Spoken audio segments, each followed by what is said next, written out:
Tout en prenant place, soyons d'emblée attentifs à notre manière d'aborder cet acte radical et inhabituel que l'on nomme méditation. Quelle est la qualité de notre intention ici? Sommes-nous même éveillés, surtout s'il est tôt le matin? Prendre place ainsi n'a rien de particulièrement anodin. C'est aussi une façon de prendre position dans notre vie, que nous soyons assis sur une chaise ou par terre, ou même allongés. Un certain type d'énergie est essentiel dès lors que l'on adopte une posture confortable pour pratiquer. C'est un acte qui mêle un certain type d'intention et un certain type d'attention, désigné parfois dans la tradition bouddhiste comme l'effort juste, c'est-à-dire sage, et comparé par le Bouddha à un instrument que l'on accorde. Trop lâche, la corde ne produit pas vraiment de son, trop tendue, elle peut se briser. Il faut donc rechercher le bon équilibre, juste ce qu'il faut, juste la qualité d'attention et d'intention nécessaire. Et bien que la posture soit une aide, elle n'est finalement pas fondamentale. Ce qui importe réellement, c'est la posture intérieure et l'attitude intérieure. L'intérieur et l'extérieur se soutiennent et se reflètent mutuellement. Alors souvent, si votre mental est embrumé, perturbé, tendu, ou s'il est relâché ou émoussé parfois, rectifiez délibérément la posture en vous asseyant comme si vous étiez éveillé, en vous asseyant comme si vous pouviez être chaleureux et accueillir ce moment dans sa plénitude. Et même si cela semble artificiel au début, adopter une posture qui incarne cette orientation devient un moyen de nous rappeler ce qui nous a amenés à prendre place sur un coussin ou sur une chaise. Autrement, nous aurions pu aussi bien rester au lit ou poursuivre nos activités dans le domaine de l'agir. Et même s'il est extrêmement important de ne pas aborder la méditation avec rigidité, gravité, partialité ou suffisance, prendre place ainsi n'est pas pour autant un acte à prendre à la légère. C'est un acte d'amour radical et l'incarnation d'un certain type de compréhension douce. La compréhension que notre vie est incroyablement fugace, incroyablement précieuse et incroyablement riche en potentialité quasi infinie. Bien entendu, nous l'ignorons presque tout le temps, bien que nous le sachions en secret. Mais prendre simplement place ainsi est un acte de rappel, un acte qui incarne une compréhension profonde qui dépasse de loin la pensée, qui dépasse de loin les concepts, qui dépasse de loin la philosophie, qui dépasse de loin le fait de penser que la pleine conscience est une bonne idée, et qui dépasse également de loin toute idée que nous pourrions nous faire de la méditation et de l'acte de méditer. Peut-être serait-il donc utile de voir le fait d'être assis, ici, à cet instant, comme un exercice de yoga. La posture que vous avez adoptée, quelle qu'elle soit, n'est qu'une posture de yoga parmi d'autres. Aussi, pour le moment, débarrassez-vous peut-être de tout bagage associé à l'idée que vous vous faites de la méditation et demeurez simplement assis en étant vivant à cet instant. Asseyez-vous comme si votre vie en dépendait, ce qui est certainement le cas. Ouvrez-vous à ce qui est déjà ici, au paysage sonore par exemple, dans lequel nous baignons à cet instant même.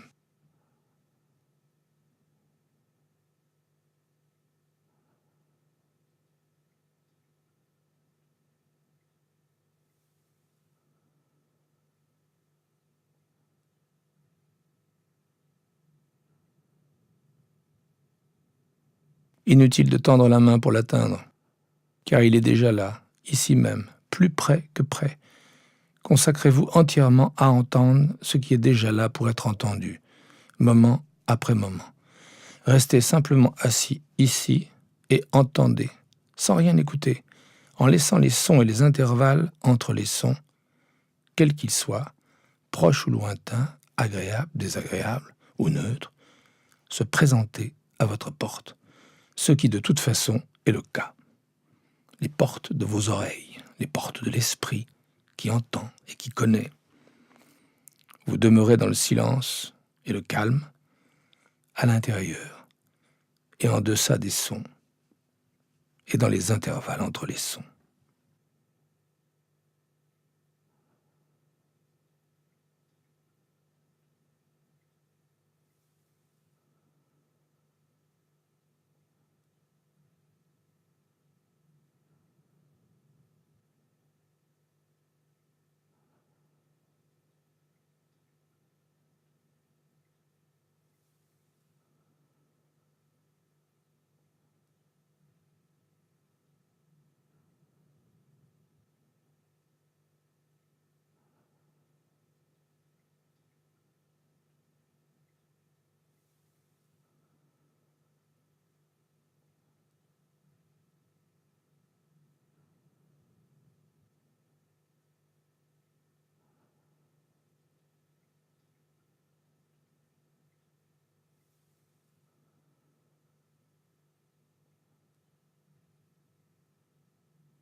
Les sons parviennent continuellement aux oreilles. Alors observez la continuité de ce paysage sonore, une continuité de la conscience de ce qui est déjà là pour être entendu. Et si cette continuité est interrompue parce que l'esprit est emporté ici ou là, alors chaque fois, comme pour le souffle, laissez la conscience aller à la rencontre de tout ce qui vous éloigne des sons. Quand vous en prenez conscience, dès que vous en prenez conscience, vous appliquez la pleine conscience au point même du contact. Puis doucement, mais fermement, prenant conscience que l'esprit a dérivé vers un autre objet, vous notez quel est cet objet et vous remarquez que les sons sont toujours et déjà ici même, tels qu'ils sont, quels qu'ils soient, à cet instant intemporel que nous appelons maintenant. Pratiquez donc la présence, la présence. Les oreilles sont toujours présentes. Les sons sont quasiment toujours présents. Le silence, l'espace entre l'intérieur et l'en-deçà des sons est toujours présent. Et la conscience même est toujours accessible, toujours ici même, bien que, comme l'a dit T.S. Eliot, non connu, car non recherché, mais entendu, à demi entendu, dans le calme, entre deux vagues de la mer. Demeurez donc simplement dans le calme qui n'est jamais absent, ce silence à l'intérieur, en deçà et entre les sons, et les pensées par la même occasion. Vous demeurez simplement dans la présence au son et au mental qui n'entend pas, avec la conscience qui connaît l'une et l'autre, moment après moment, dans une posture qui continue d'incarner l'éveil et la présence, le mieux possible.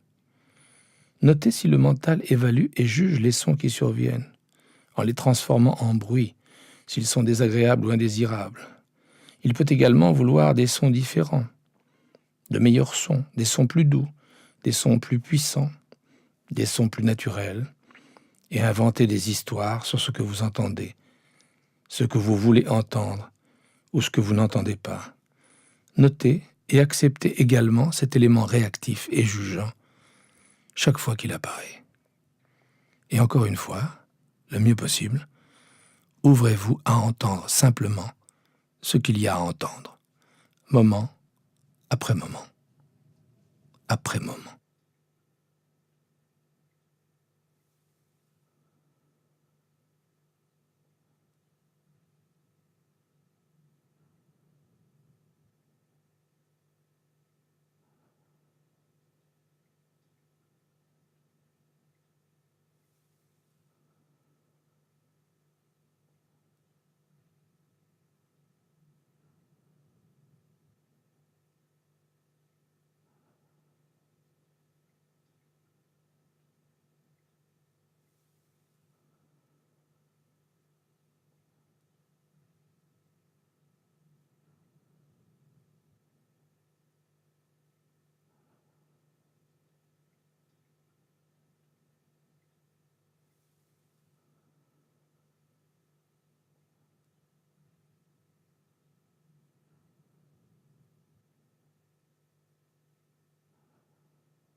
Et si vos pensées s'égarent 1 millier de fois, 1 millier de fois, avec douceur, amour, bienveillance et détermination, notez ce que vous avez à l'esprit, sa qualité, sa valeur émotionnelle, et revenez au paysage sonore. Au paysage sonore, toujours là, mais peut-être ignoré, mis en sourdine, d'où l'on peut être détourné, distrait, emporté. L'esprit s'égare, ramenez-le. L'esprit s'égare, ramenez-le, sciemment, amoureusement et fermement, chaque fois pour la première fois. Chaque moment est un moment unique. L'égarement, cet égarement, n'est pas un obstacle à la pratique. Il fait partie de la pratique. Il appartient à la nature de l'esprit de vagabonder. Mais lorsqu'on est en contact avec la connaissance du vagabondage et du non-vagabondage, cette connaissance est identique à celle du paysage sonore, à celle de l'entendre, de ce qui est ici pour être entendu.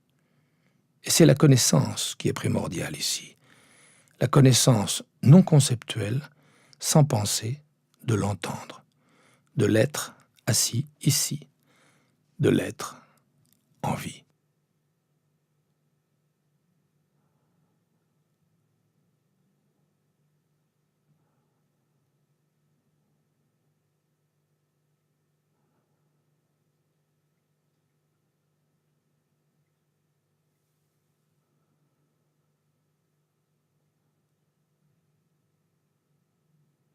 Restez assis dans le paysage sonore. Vous remarquez peut-être qu'il n'y a pas d'intérieur absolu ni d'extérieur absolu. Intérieur et extérieur sont enracinés l'un dans l'autre. Il n'y a donc pas de distinction entre celui qui entend et ce qui est entendu. Il n'y a que l'entendre. L'entendre. L'entendre.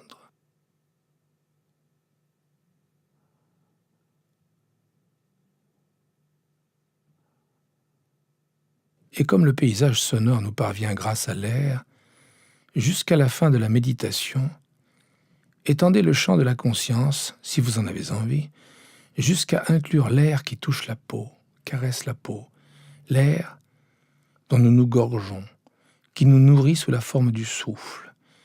Laissez le champ de la conscience inclure non seulement le paysage sonore, mais également le paysage aérien, la caresse du souffle.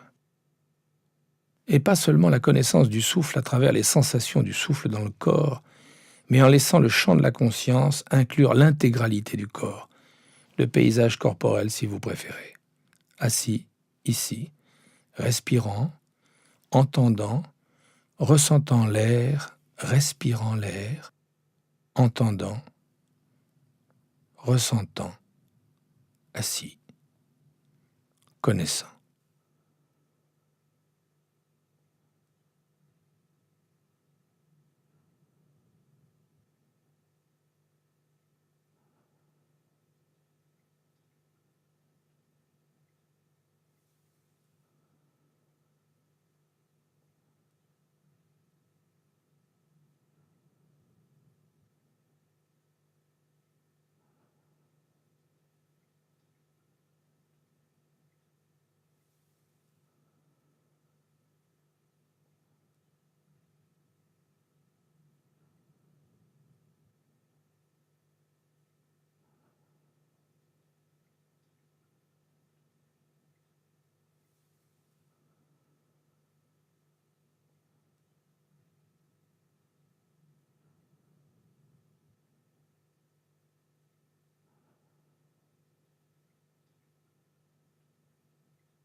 Les clochettes signaleront bientôt l'heure de la transition avec ce qui suit dans votre journée. Quelques mots sur cette transition, que ce soit pour la méditation marché ou pour d'autres méditations. Dans tous les cas, souvenez-vous qu'il ne doit pas forcément s'agir d'une rupture avec la pratique. Comme il ne s'agit pas d'une rupture avec votre vie. C'est la même pratique que lorsque vous êtes assis avec les sons et la conscience que vous les entendez. La conscience peut vous accompagner, que vous alliez à la salle de bain, que vous vous habilliez ou déshabilliez, que vous vous prépariez à aller au travail, que vous réveilliez vos enfants, que vous preniez votre petit déjeuner ou que vous cuisiniez le dîner, c'est à chaque fois la même pratique. Soyez sensible à l'endroit où se trouve le mental, d'un instant à l'autre, à la qualité de la conscience même, à la qualité de votre intention. Alors, le mieux possible, formez l'intention d'appliquer à chaque aspect de votre vie la même qualité d'attention incarnée, de pleine conscience, de vigilance neutre, moment après moment, que dans cette pratique d'entendre ce qu'il y a à entendre ici. Et vous pouvez utiliser les sons et les intervalles entre les sons, le silence même, voire le timbre de votre propre voix comme point d'ancrage de votre attention et comme occasion de refléter à cet instant votre intention nouvelle, votre motivation nouvelle à cultiver la pleine conscience, à vivre votre vie pleinement, à être pleinement éveillé pour elle, à être présent dans et pour cette vie, peu importe ce qu'elle est, à être pleinement vivant, peu importe les circonstances, ici même, à cet instant même. Juste ceci. Juste ceci.